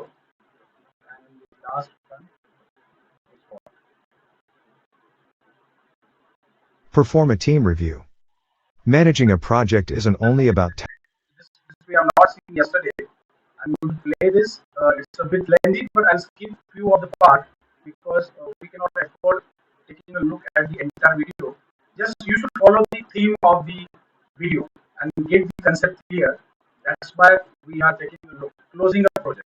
This is also a good video. Let us take a look at this. Just let me know whether you are able to watch the video properly, whether it's visible, and let me know about the sound also, whether you are able to hear the video properly. So here we go with our video, which is a bit lengthy. I'll be skipping few of the parts, but it talks about how to close a project formally. What are the necessary documents that are required? So let us take a deep look at it, and at the end, few questions as usual from my side, and I want all of you to answer. project closure. Hello everyone. This is George from Invensys Learning. I hope the plan is clear to you guys. We will now begin the presentation and talk about. Should be aware that the exercise is in a project. According to Guide to the Project Management Body of Knowledge, PMBOK Guide, the project closing process group consists of those processes performed to conclude all activities across all project management process groups to complete the project, phase, or contractual obligations formally. When completed, this process group confirms that the stated processes are performed within all process groups to close the project or phase, as appropriate, and formally establishes that the project or project phase is complete. This process group checks that the prescribed processes are completed within all of the process groups to conclude the project, when applicable, and formally establishes that the project or phase is complete when it is completed. It could be a surgical procedure. One of the distinctions between a project and an operation is that projects are one-time events, but operations are ongoing and continual. An endeavor, no matter how long it lasts, must come to an end. The project is formally ended with the team and agreed with the project sponsor or client during the closing phase. While delivering the solution to the end users, the actions carried out during this phase guarantee that no aspects of the project or associated procedures are missed. Contracts with external suppliers are finalized, and project resources are released to work on other projects. In other words, project closing is the application of the following to a project: assurance that all work has been done, assurance that all agreed upon project management protocols have been followed, and formal recognition of the project's completion by everyone. As you guys have got an idea about the term closing a project, we shall now discuss the importance of closing a project. If a project isn't closed properly, the project management team and their time, effort, and credibility may be tarnished for reasons that aren't their fault or responsibility. As a result, project closing, like the initiation, planning, execution, monitoring, and controlling processes, serves an important purpose for the organization by preventing undesirable and adverse circumstances. The closing phase of the project management lifecycle's goal is to confirm that all project deliverables have been completed to the project sponsor's satisfaction and to communicate the project's final disposition and status to all participants and stakeholders. In addition, project closure guarantees that all project participants and stakeholders know the next steps and have enough time to communicate and coordinate with other projects and production service providers. Closing efforts should also include identifying and documenting lessons learned and best practices and archiving these organizational process assets, OPAs, in ServiceNow for future reference. Recording project papers, archiving in organizational process assets, making final payments, releasing resources, and concluding the project are all part of the closure processes. Whether it is a success or a disaster, every initiative teaches the organization something. As a result, even after a project is over, the documentation created during that project will be useful in completing future initiatives. Consider the following closing process group activities for successful project closure. Let's go over each one individually now. The first importance is, helps to provide dedicated support and resources. The closing process ensures that the right support and resources are identified and provided to the client after completing the project. Next, we have confirmation of the goals being satisfied. After each interaction, we must ask ourselves, did we achieve what we set out to do? After all, your customer engaged you to assist them in achieving specific organizational goals, whether it was a new social intranet or an externally facing website that their staff could update. In addition, obtaining a project or what, user acceptance testing, sign-off from your customer as part of the closure process confirms that you and your team have completed the project objectives and met the agreed-upon requirements. Then, avoid iterations in future projects. The observations and findings during a project give enough experience to avoid errors or iterations in future projects. Next, capturing the knowledge. Identifying project assets including documents or code can be reused in future engagements as part of the lessons learned sessions. At the end of the meeting, assign someone to do just that, so it isn't forgotten when the following engagement begins. Create a knowledge base where the internal team and the client may view all project papers in the future. You don't want to lose any of the project's important assets or reusable components. This is how you improve the efficiency of your engagements over time. Coming to the next importance, we have allot experts to own and maintain the solution. Along with delivering the project to the client, it is very important to allot the necessary individuals to help the client own and maintain the solution after project completion. Next, sense of accomplishment and closure. Certifying that objectives have been completed to the client's satisfaction provides a sense of accomplishment and closure to the client and the project team. It provides the client the impression that you and your firm are serious about assisting them in achieving their goals and that you will follow through on what you promised. It's a massive no-no to skip this step. It's like when your hairdresser gives you a fresh cut but doesn't show you the mirror at the end to make sure you like it. Next in the list, we have avoid incomplete tasks and deliverables. A formal procedure is followed to close a project ensures that any minor or major incomplete tasks and deliverables are completed without fail. Last, in the list, we have tightening loose ends. Numerous administrative chores must be completed after a project to be properly concluded from a back-office standpoint. For example, sending the final status report, requesting final payment, approving all timesheets, and reassigning personnel should all be part of the closure process to complete them on time. Now as the importance of closing a project is clear to you, let us discuss. How do you know when the project is done?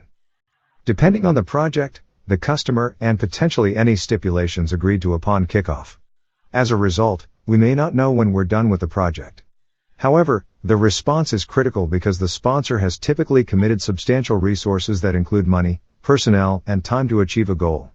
As a result, the sponsor has every reason to expect a positive response.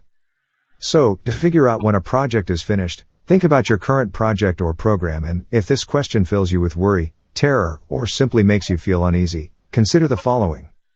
There is no ideal correct solution because any of these might be followed, and something could have slipped through the cracks. Depending on the project, the customer, and potentially any stipulations agreed to upon kickoff, we may not know when we're done with the project. A project's goal is to accomplish a specific result. The scope will assist in defining the outcome, and ensuring that the scope and outcomes are explicit, documented, agreed upon, and tracked will aid in ensuring that they are met. We can certainly make the project closure process very strict and structured, and that's perfectly acceptable. However, it's usually a good idea to have a decent project checklist. This is how a project can come to a close. Now, we shall come to our next topic, that is, project closure process. The process of completing all activities for a project, phase, or contract is known as closing the project or phase. The project or phase information is archived, the intended work is done, and organizational team resources are released to explore new projects due to this process. This procedure is carried out only once or at predetermined intervals during the project. Closing a project is more than just completing deliverables when it comes to project management.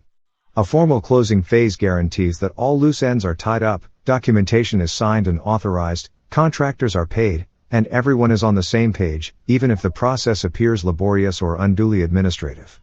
The closing phase also allows you to assess and analyze the project's success or failure, essential for future planning and execution of successful initiatives. The project closure process involves close project or phase that is present in the knowledge area integration management. This process has certain inputs, tools and techniques, and outputs. Let us now discuss each of them in detail and understand them better. Coming to the inputs, we have. The first input is Project Charter. The project charter lays out the success criteria for the project, as well as the approval processes and who will sign off on it. Next, we have Project Management Plan. This method takes into account all aspects of the project management plan. The next input is Project Documents. Project documents include Assumption Log. The assumption log contains all of the assumptions and constraints that influence the project's technical needs, estimates, time frame, dangers, and other factors. Based on estimates, actual outcomes are compared to estimations of durations, cost, resources, and cost management using the basis of estimates. Changes Log. The change log keeps track of the status of all change requests throughout the project or phase. Issue Log. The issue log is used to verify that no issues remain unresolved. Lessons Learned Register. The lessons learned in the phase or project will be finalized before being placed in the Lessons Learned repository. Milestone List. The milestone list showed when each of the project's milestones was completed. Project Communications. Project communications comprise any communications that occur during the project. Quality Control Measurements. The outcomes of control. The quality control measures, which demonstrate conformity with the quality criteria, document the quality processes. Quality Reports. Quality reports may include a summary of results from the control quality process, as well as all quality assurance concerns addressed or escalated by the team, recommendations for improvement, and a summary of findings from the control quality process. Requirements Documentation. Documentation of requirements is used to demonstrate that the project scope is being followed. Risk Register. The risk register is used to keep track of any hazards that develop during the project. Risk Report. The risk report comprises information about the risk status and guarantees that there are no open risks at the end of the project. Next. Accepted Deliverables. Acceptable deliverables include approved product specifications, delivery receipts, and job performance papers. Partial or interim deliverables may be supplied for phased or discontinued projects. Next in the input list, we have Business Documents. Business documents include Business Case. The business case outlines the project's business requirement as well as the cost-benefit analysis. Benefits Management Plan. The project's goal benefits are outlined in the Benefits Management Plan. Then, Agreements. The contract terms and conditions and procurement management strategy usually set the stage for official procurement closure. In a difficult project, many contracts may be managed simultaneously or sequentially. Procurement Documentation. To close the contract, all procurement documentation is gathered, indexed, and filed. The contract timeframe, scope, quality, and cost performance are cataloged, including all contract amendment documents, payment records, and inspection findings. As-built plans/drawings, as-developed papers, manuals, troubleshooting, and other technical paperwork should all be considered part of the procurement documents when it comes to completing a project. Last, in the input list, we have Organizational Process Assets. These pointers are included in the organizational process assets for a project or phase's closure rules or requirements. The Configuration Management Knowledge Base stores versions and baselines of all official business standards, policies, processes, and project documents. Coming to the tools and techniques we have. Expert Judgment. Expertise should be considered from people with specialized knowledge and expertise in the following words: Management Control, Audit, Legal and Procurement, and Legislation and Regulations. The next tool is Data Analysis. Data analysis techniques include Document Analysis. Examining available documentation will allow for the identification of lessons learned and knowledge exchange for future efforts as well as the improvement of organizational assets. Registration Analysis. Regression analysis explores the interrelationships between numerous project factors that influence project results to improve project performance in the future. Trend analysis. Trend analysis can be used to evaluate the organization's models as well as create adjustments for future projects. Variance analysis. variance analysis can improve an organization's metrics by comparing what was originally expected to the actual outcome. And the last in the list is meetings. Meetings are held to certify that deliverables have been accepted, check that exit conditions have been met, document contract completion, assess stakeholder satisfaction, gather lessons learned, communicate project knowledge and information, and celebrate achievement. Attendance is open to project team members and any stakeholders participating with or affected by the project. Meetings can be face-to-face, virtual, formal, or informal. Meeting kinds include closeout reporting meetings, customer wrap-up meetings, lessons learned at meetings, celebratory meetings. Now, coming to the outputs, we have project documents updates. Following the completion of a project, all project documentation may be changed and designated as final versions. The lessons learned register, updated to include end phase or project information, is particularly important. The final lessons learned might include benefits management, business case accuracy, project and development life cycles, risk and problem management, stakeholder involvement, and other project management activities. Next, we have final product, service, or result transition. The project may be given over to another group or organization to manage, operate, and support it throughout its life cycle once it has produced a product, service, or result. This output refers to the transfer of the final product, service, or result that the project could produce from one team to another. Next, final report. The final report provides a summary of the project's performance. It contains information such as a summary of the project or phase at a high level, scope objectives, evaluation criteria, and confirmation that the completion requirements were met are all included. Quality objectives, project and product quality evaluation standards, verification and actual milestone delivery dates, and reasons for changes are all included in the quality objectives. The cost objectives include the acceptable cost range, actual costs, and justifications for any changes. This section summarizes the validation information for the final product, service, or outcome. Schedule objectives, such as determining whether the project's outputs match the aims for which it was formed. If the advantages are not realized at the end of the project, state to what extent they were realized and give a forecast for future benefit realization. A summary of how the final product, service, or result meets the company's goals outlined in the business plan. If the business needs are not met by the end of the project, describe how far they were met and when they will be met in the future. A list of any dangers or issues that surfaced during the project, along with how they were addressed. Last in the list we have organizational process asset updates.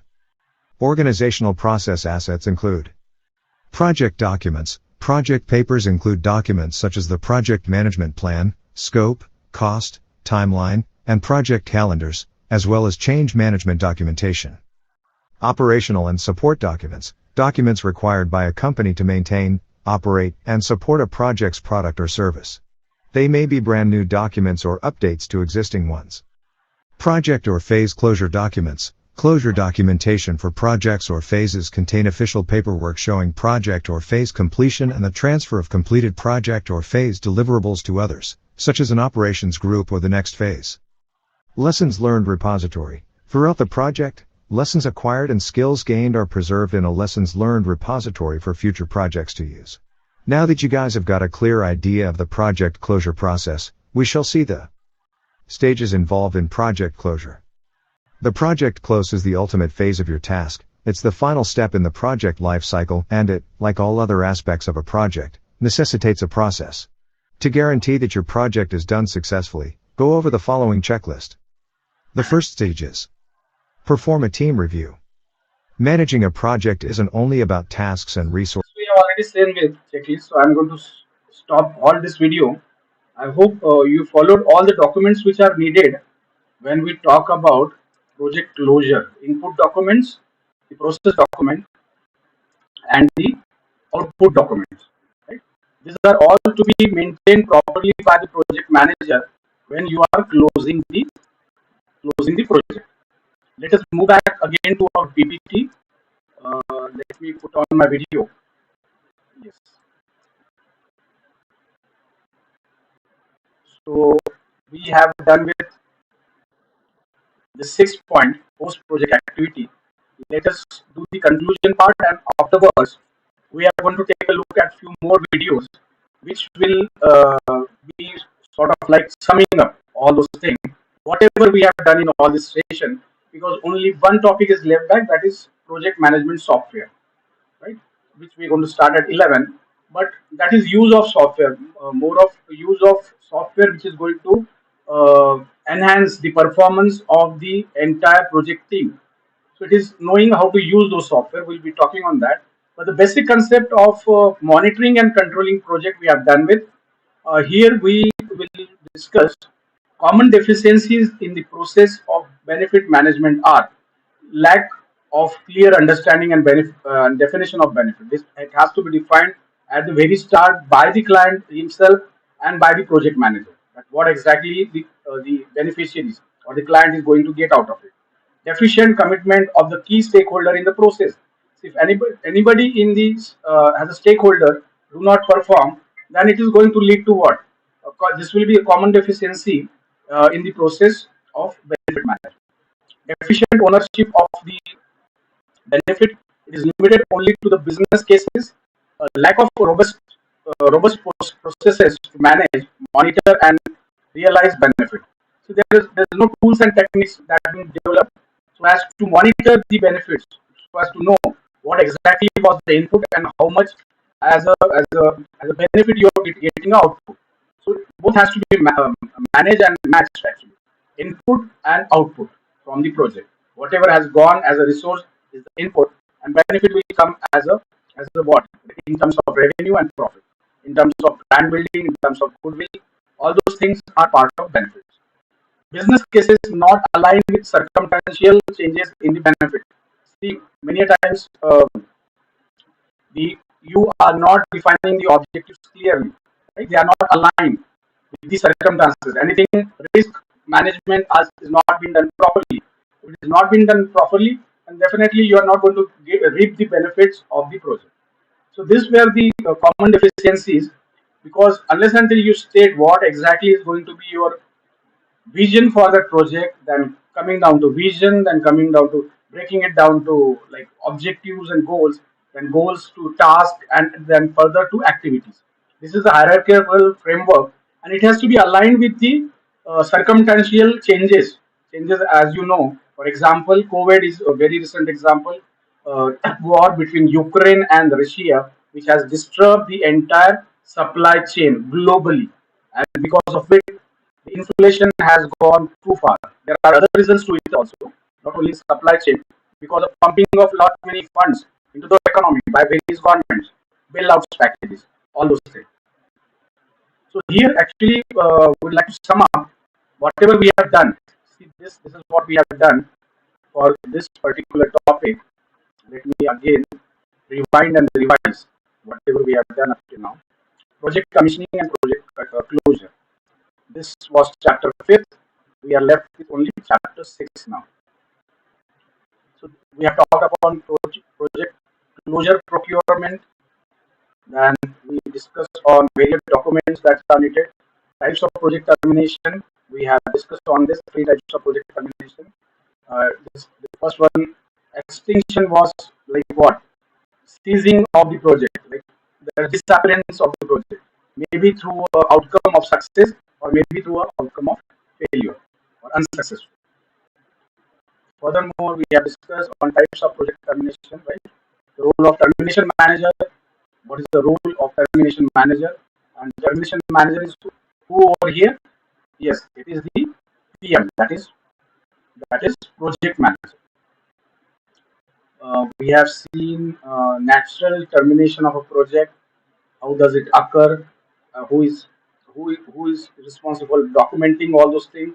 Early or unnatural, we have seen one case of Lavasa. As all you know, we have seen that video. So there are what are the indicators which will lead to unnatural and early termination of the project. We have gone through this also. This is just summing up, and let me take you directly to the sum up slide. These are the MCQs. We have already done with all the MCQs. I'll be sharing few more with you from the exam point of view. Right? So the closing stage of a project comprises of all final processes needed to close out a project and deliver the final products and relevant reports to the stakeholder. Here the major stakeholder is, yes, exactly, the client, beneficiary. Project can be terminated in three ways: extinction, inclusion, and integration. We have seen it. Cybernetic control. Nowadays, because of this cloud, we will be taking a look in our upcoming session about cloud computing, how this is going to help, and how this has synchronized various departments all together. With a click of a button, you can have access to the progress which is going on that particular project. You can find out what is the input that is going in terms of human resource, in terms of inventory, right, in terms of budget, finance, funds. All those things can be tracked by PM as well as his team members. So cybernetic control processes. This is playing a major role nowadays to monitor and control all the projects throughout their life cycle. It is not only in one phase, transition phase we have seen. There are many post-project activities such as training which should be planned during the project closure phase. Why training? We all know it because the team will be moving out to a new project. It will be assigned new project. Contractual labor will be paid off, and if they are not needed, then they will be asked to stand by. Whenever they are needed, they will be called in the upcoming process. Right. So I hope everything is clear with this particular topic. If you have any doubt, and this is annexure, yeah, this is equally important. I have project closure checklist. This is one of the template which is available on internet. What it is? What is project closure checklist? There are three steps to properly close a project: tying up loose ends, documenting lesson learned, and updating reports and roadmaps. You can use this checklist to help guide your project closure process, so you don't miss any critical stage. This is a sample sort of checklist where I've deliberately added it as an annexure. Tired technical loose end. Now, what is this? What are the questions that we need to ask, and what are the questions that has to be checklisted? It aims at complete testing and ensure the project can survive on its own without crashing. Crashing, we have in CPM we have heard this word crashing, right? Crashing means unnatural death also, unnatural termination. So, is the product stable? See, product here can be like what software product. It can be, as I said, a product of vaccine which is developed as a project for COVID cure. Do the top priority features work as expected? So you see, this is more of a testing. Checklist is like what more of a testing the project before it is launched. Pre-testing also you can call it. Are all skipped, deprioritized tasks accounted for? Is the product board updated and cleaned up for the further team? Product board and say decide we can talk about. Do all the deliverables meet their definition of done? Whatever was supposed to be delivered to the client or to the beneficiary or to the end user are done with. So you have to see to it that also. Have you updated all the planning document, right? Risk management report, budget, project schedule, and scope of work. This is one of the jargon. Project schedule is also one of the jargon. Budget and risk management report. Have you tabled it across to all the stakeholders? The second stage is review on document lesson learned. This is important from the point of view of the upcoming and the future project which that particular team is going to take up. I hope all of you getting what I'm saying, trying to say up till now. Yes, good. So, review and document lesson learned. Have you scheduled or completed a formal handover to the client? That is, the formal handover is like what? After taking a review, after taking a feedback, have you scheduled? This is the second step. Have you planned? When are you going to do it? When are you going to hand over? Have you created a product guidelines and documented potential issues? What can crop up once the client start using the project? Right? As I said, project can be a product also. The vaccine, for example. Right? I've been giving this example time and time again. It can be huge construction project. It can be construction plan. Do you get a sign off from the client whether the client has agreed fine, project is done well, and now they can start using it? Are all other contracts signed off and closed? whatever, see, nothing should be left back. Once the project is handed over, then it becomes legally and technically very difficult to again reopen the closing report and reframe certain things or change certain things. Right? Have you updated and gotten sign off on your project plan? Ultimately the client should say, fine, I am happy, I'm satisfied with the way the project was undertaken and with the way the benefit is going to derive out of it. Have you run or scheduled a project retrospective? Right? Have you seen how exactly the project was planned, implemented, controlled, monitored, and then finally handed over to the client? This is sort of flashback. You have to make a storyline of it and put it in this fashion. You can put it in para. What went well, what didn't, what will you do differently next time if something has gone wrong? What exactly are your plan to do next time? What are the precautions as a PM you are going to take? Did you ask for feedback from key stakeholders and teammates? See, feedback of stakeholders as well as a teammate is again very important. Stakeholders are usually outside the organization, whereas team members are internal to the organization. Their feedback is also equally important because because they were since they were equally involved, they were there executing the project. Their feedback will go a long run. Their suggestions, their recommendations will help in further projects. Update report and roadmaps. This is the last stage of checklist. Now, have you updated the product roadmap based on your results? This is again finding out whether the actual product is performing the way it was planned to, whether it is giving the derived benefits, the benefits which the client should get. Have you thought about a big picture? Now, this is the concluding part of the checklist. So this says that do you meet your objectives? Whatever objectives were done in the planning phase, are stakeholder happy? This is the most important part. If the stakeholders are happy, then probably you can say the project is successful. Was it worth the time and effort and money? So all this question has to be asked. And this is a project summary he can put in as an executive summary. The PM can do this.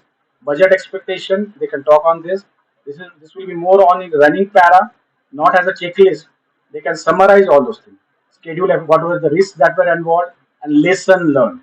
This is going to help all the teammates, team members, and the PM themselves in further polishing the style, the processes, eliminating the best, delivering the things on time, on schedule. So this is a checklist which is equally important, and this is how the project has to be closed out. Not hurriedly just by saying, fine, this is done with, and we are moving to another project.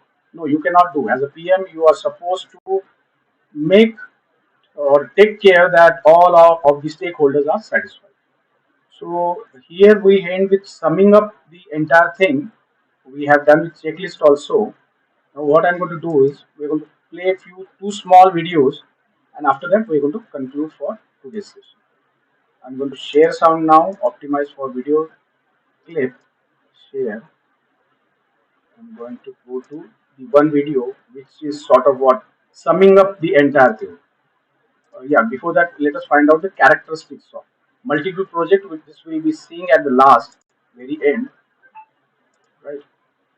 Because this we have not touched upon, but this video, 12 rules we have done with.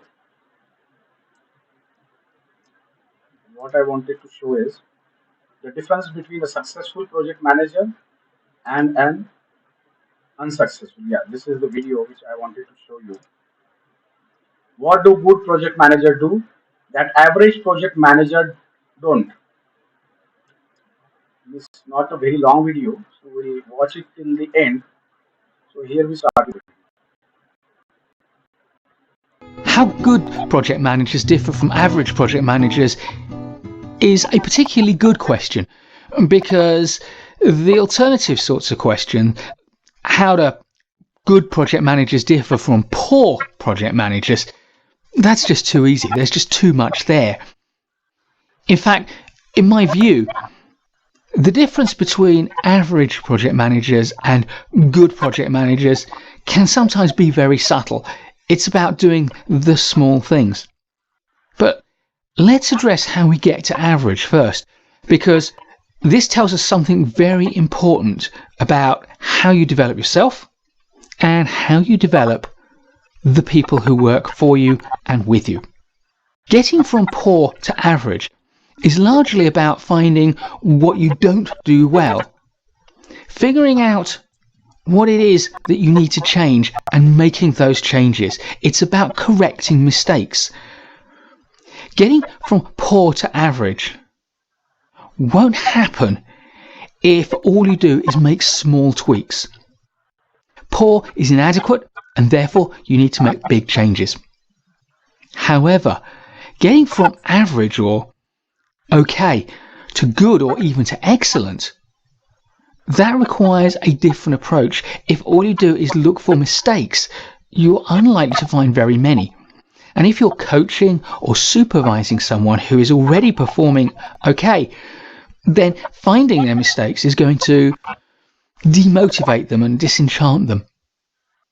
What you need to do to move from okay to good or to excellent is to find what they do well and help them to do it even better.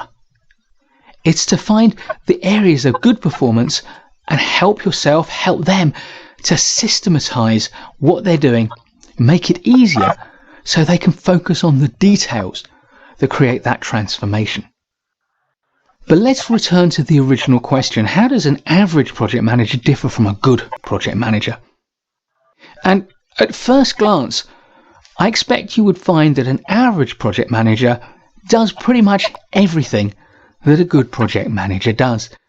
So what are the differences? And for me, the two main differences that you would notice are firstly, that the average project manager, whilst doing everything that a good project manager does, doesn't do it all quite as well.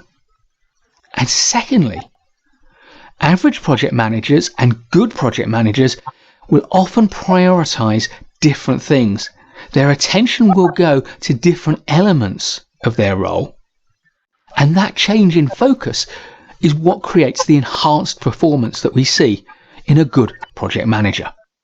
The best project managers know that the day-to-day transactional nuts and bolts of project management are the easy parts.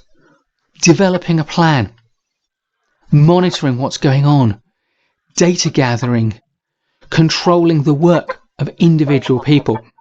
That's all fairly straightforward and easy for an average project manager to hide in. But while you're focusing on those transactional things, you're missing out on the details which will lift your performance from average to good to excellent. So what is it that the best project managers prioritize, which the average project managers don't? And I'm going to identify two things that seem to me to be particularly important in the difference between an average project manager and a good project manager. And the first is project politics. The best project managers make it their business to get to know and to understand the politics of their project, the politics of the client organization within which their project sits, and the wider politics that surrounds the organization as well. They are good at asking questions and listening carefully to the answers. They're good at reading situations and understanding what's going on.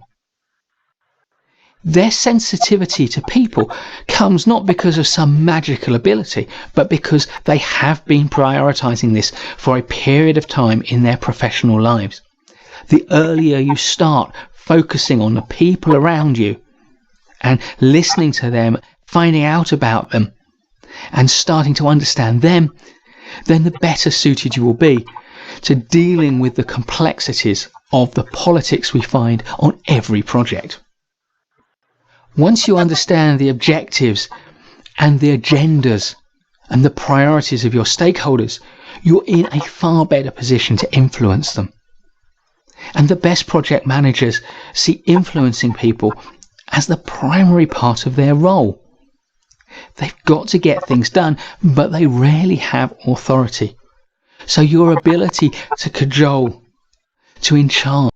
I hope you have followed. We won't be going through the entire video because I have one more additional video which I want to go all of you to go through it because that is sort of summing up. And this video talked about what? It talked about the characteristics of a good project manager compared to what an average project manager do. So characteristics, I hope all of you followed. Like characteristics is like what? Sincerity, time management, right? And taking care of all the stakeholders. So these are the things which was narrated in this video.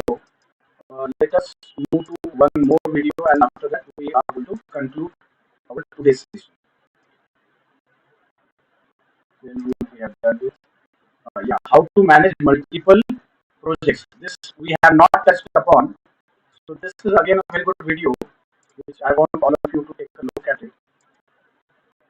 Multiple projects. See, this is the job of PMO, that is Project Management Office, and managing all those things, taking or supervising, monitoring, and controlling multiple projects is not going to be a easy task. It requires a lot of skills, a lot of expertise, and it requires at the same time a lot of synchronization, integration of the resource. Resource can be shared between multiple projects. This is what this video is going to talk about. Let us take a deep insight into this video. Actually, there's no simple answer to how to manage multiple projects. There's no methodology for it. The methodology is project management methodology. The challenge is to apply it in parallel across a number of projects at one time. And for that, I have a range of strategies to offer you. The first strategy, and the most important single idea in this whole video, recognizes the fact that human beings are just rubbish at multitasking. Whatever anyone tells you, we can't do it. Multitasking works if all of the things you're trying to do require very low amounts of cognitive load, mental processing. And if one of those things you need to do requires a high cognitive load, you can still do that and carry on with other simple tasks. You can drive and have a conversation with your passenger and probably change the CD at the same time safely, because although all of those things require some mental effort, most of them you can do without concentrating, and therefore you can keep your attention on the road.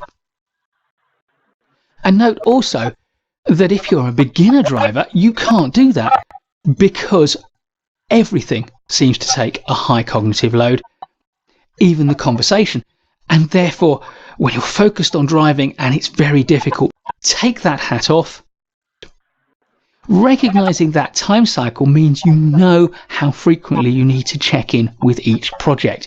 It wouldn't be right to default to the simple, every project gets the same amount of time, and I check in with each project on a regular cycle, and it's the same cycle for each project, A, B, C, A, B, C, A, B, C, because all projects are not equal, and in particular they have different time cycles.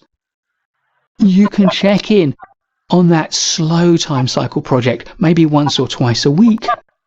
The faster time cycle project may need you to check in every day, and other projects may need you to be constantly alert to what's going on, your default attention. The third idea I'd like to give you is the idea of the commander's intent. This comes from the military, the idea, and I think probably most famously in early modern history, from Nelson's instruction to the captains of the ships in his fleet at the Battle of Trafalgar. The idea of commander's intent is you tell your team the most important fundamentals of what you're trying to achieve, the commander's intent, and you leave it to their judgment, their intelligence, their common sense to act appropriately based on understanding what you're trying to achieve. You don't try to micromanage. That way, you can turn your attention away from Project A to Project B, knowing that the team that are dealing with Project A know what you want of them and can make sensible decisions in your absence. Without that kind of delegation, managing multiple projects is just going to be impossible.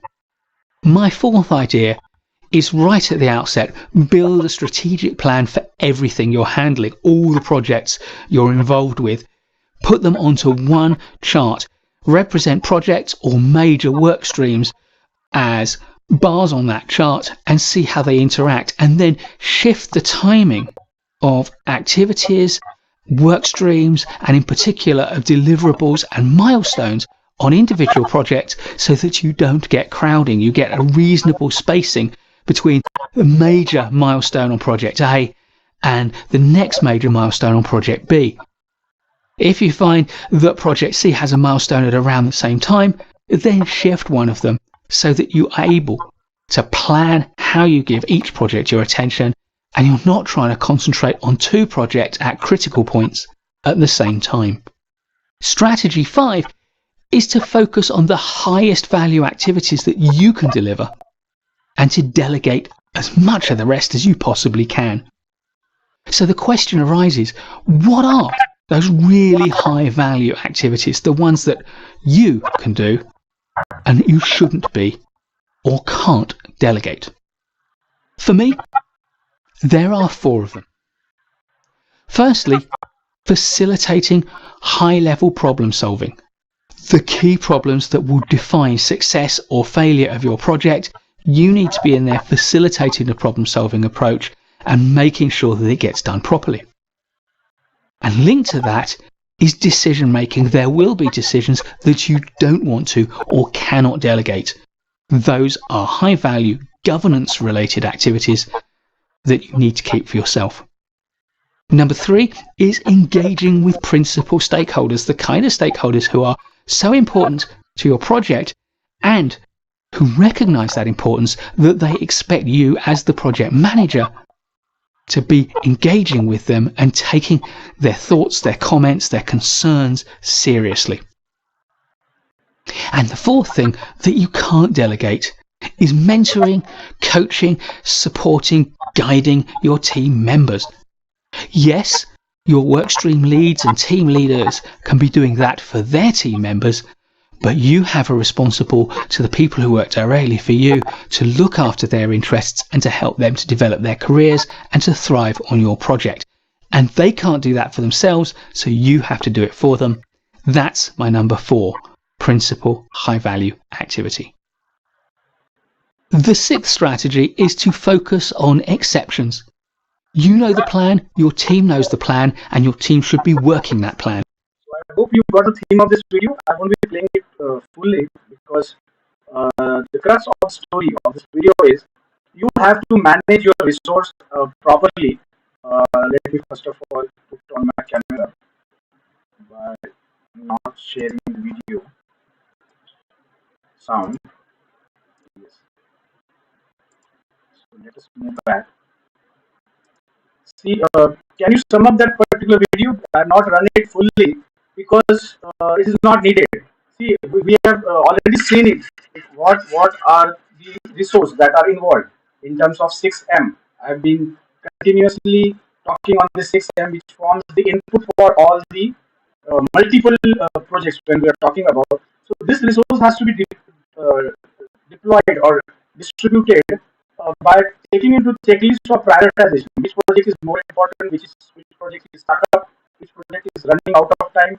And you need to be in touch with the principal stakeholders of all the project. Was the theme line of that particular video how to manage multiple projects at the same time? And that is a job which is done by PMO. There you need to do put a lot of energy into your team by motivating them, boosting their morale, continuously talking to them, taking the review, right? Asking on how the project is going on. So a lot of human intervention is needed when we talk about more than one project being handled simultaneously.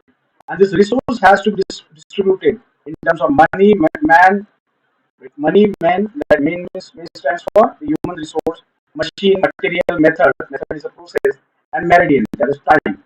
Right? So all these 5 type of resources which goes as an input has to be studied properly, and it has to be distributed on priority basis. You have to find out, you can just take a look at a rag that is red, amber, green. sort of signal which goes with all the project. Whether the project is going on time, is green. Amber is like what thing may certain it involves risk and difficulties or problems may arise in future. And red means the project has got stuck up. Not the entire project, maybe few of the activities have got stuck up. So you have to prioritize and concentrate more on the red, after that on amber and on green. Are you getting me what I'm saying? So simultaneously, PMO is going to work not only on a single project, but here our subject we just thought from the point of view of single project. But multiple project has to be also handled simultaneously. Like for example, Tata Steel setting up its plant in Russia, setting up its plant in America, and similarly having a steel plant in India. So these are various different projects which are running parallelly, simultaneously. So all the projects will have the exclusive PM for it, but the ultimate call or strategic decision will be taken by the PMO, that is Project Management Organization. We're going to monitor all these things. In case if there is shortfall of human resource at one project, then arrangement can be done to bring human resource from other projects to that particular site or for that particular project. So I hope all of you followed all this. This slide is already being shared with all of you on our LMS platform. Do go through it. In case you find any doubt and difficulties, you can again get back. Okay. So that is all for today's session. Let us meet again by 11:30 with another topic, that is this one, use of project management software. Here we're going to discuss on, like, I'm just going to browse across. The main theme is Microsoft project software. But apart from this software, this is excellent software. But apart from this software, plenty of user-friendly and free softwares are available in market. I will be taking a look at it and how this software function. What are the dashboard? How does the dashboard look like? We'll be taking a look at those things also. This software include even project closure procedures.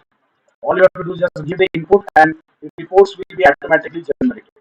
So, and we're going to solve few MCQs for this session as well. So, thank you all of you for attending. Thank you for being patient, for being interactive. Let us meet at 11 o'clock.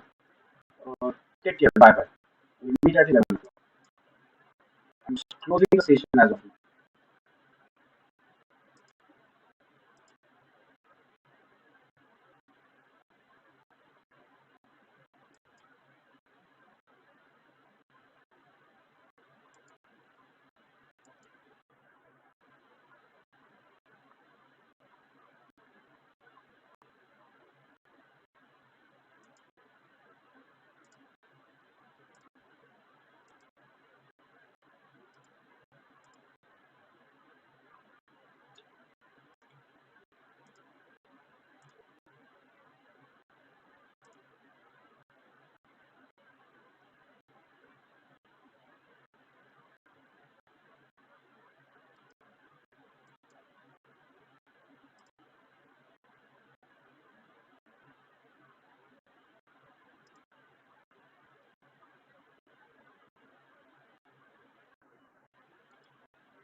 Monday.com is now a leading all-in-one project management and CRM software.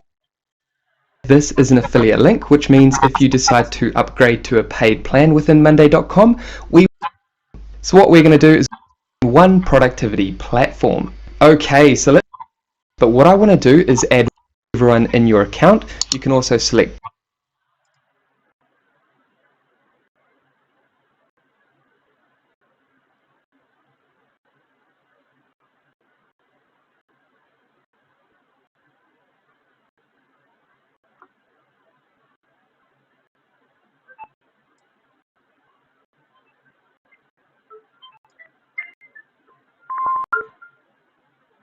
Hello.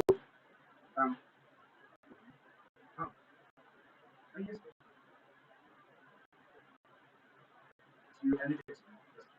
see, you just guide me. I'll do the setup because see, my cursor size changes if you do it. Just guide me out. Right? Any text, any text.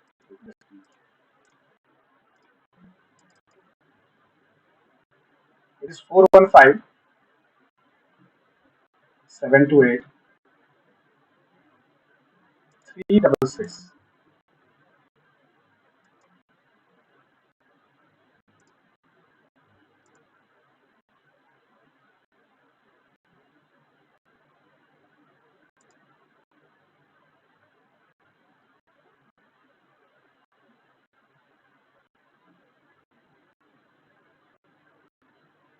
Yes, can I do the setup?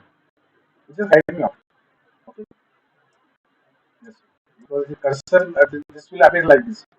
My cursor is bigger in size because that helps me in like teaching and pointing out the things. This is very small. Right?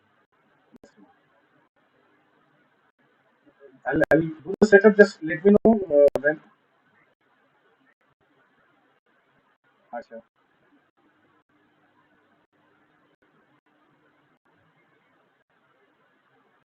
Okay, then it's somebody else is taking that. That's what you want.